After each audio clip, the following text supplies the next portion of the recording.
Saudaraku yang dirahmati Allah Subhanahu wa taala, kita akan coba sampaikan hadis yang disampaikan oleh Abu Hurairah radhiyallahu anhu dari Nabi sallallahu alaihi wasallam, "An-nasu ma'adin kama'adinidz dzahab wal fiddah. Khiyarukum fil jahiliyah khiyaruhum fil Islam idza faqahu. Wal arwahu junudun mujannadatun fama ta'arafa minha iktalafa wa ma tanakara minha ikhtalafa." Apa kata Rasulullah? An-nasu ma'adin. Manusia itu adalah seperti barang tambang. Nah ini, manusia itu diumpamakan oleh Rasulullah bagaikan barang tambang. Apa saja barang tambang? Emas, kan? Perak mungkin. Nah, jadi manusia itu diumpamakan oleh Rasulullah bagaikan barang tambang, yaitu seperti tambang dan perak. Kama adinidz dzahabi wal fiddah. Khiyaruhum fil jahiliyah, yang terbaik di antara mereka pada masa jahiliyah, khiyaruhum fil Islam. Maka dia adalah orang yang paling baik pada masa Islam jika mereka idza faqahu, jika mereka memahami ajaran Islam. Jadi orang-orang di masa jahiliyah dia orang terbaik. Ya ini, di masa jahiliyah, di masa hidupnya Nabi belum datang, dia bisa menjadi orang baik walaupun dia belum Islam. Itu biasanya kalau udah masuk Islam akan lebih baik keadaannya. Itu maksudnya. Sebelum masuk Islam saja, sebelum dia hijrah, ya ini bahasa kita hari ini ya. Sebelum kita hijrah kepada kebenaran, nampak memang kita ini adalah orang terbaik di antara kawan-kawan kita. Kita orang memiliki kecerdasan, kita orang yang memiliki kebijaksanaan, kita orang yang memiliki kepribadian yang juga lumayan baik daripada teman-teman yang lain. Ataupun kurang buruk bahasa lainnya, kurang jahiliyah daripada teman-teman kita yang lain. Biasa orang seperti ini kalau masuk Islam, keadaan Islamnya akan lebih baik kalau apa?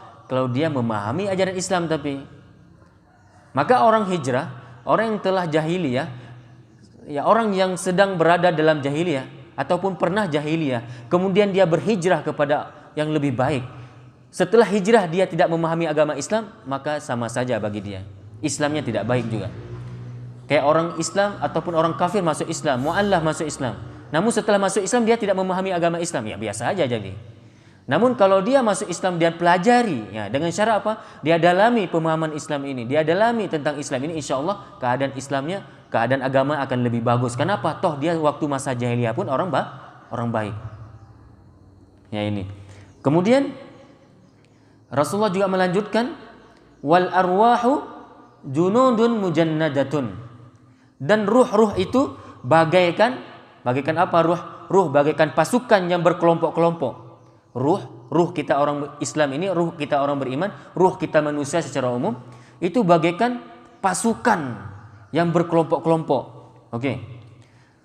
Kemudian fama ta'arafa minha iktalafa wa ma tanakara minha ikhtalafa. Ruh-ruh yang paling mengenal akan berkumpul dan ruh-ruh yang tidak saling mengenal akan berpisah. Maksudnya apa? Ruh-ruh orang Islam yang mereka saling mengenal Islam, yang saling mengenal tentang keislaman, pasti mereka akan berkumpul. Ya ini, secara fitrah, orang-orang baik akan bersama orang-orang baik. Ruh-ruh orang Islam yang jiwanya memang jiwa baik, Allah akan takdirkan dia berteman dan bertemu dalam kehidupannya dengan orang-orang baik. Itu kata Rasulullah. Bisa dipahami ini? Jadi orang baik, insya Allah akan hadirkan orang-orang baik yang lain dalam hidupnya. Karena memang ruh orang beriman dan orang-orang baik pasti akan saling berkumpul.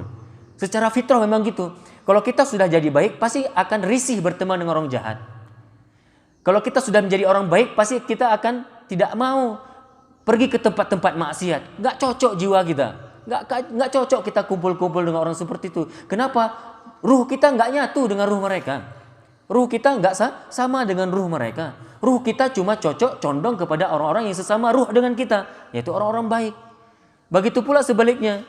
Kalau memang ruh kita ini ruh jahat, ruh kita ini ruh memang yang memiliki kepribadian yang buruk, itu yang cocok pasti dengan yang model seperti kita. Yang cocok memang seperti orang seperti kita ini. Kalau kita jahat, maka cocoknya orang jahat akan bersama dengan orang jahat. Itu secara fitrah. Ruh ini akan condong kepada ruh-ruh yang seperti kondisi ruhnya. Kalau ruhnya itu, ruh dianya itu, ruhnya orang baik, pasti dia akan suka terdorong untuk bertemu dengan ruh-ruh orang baik.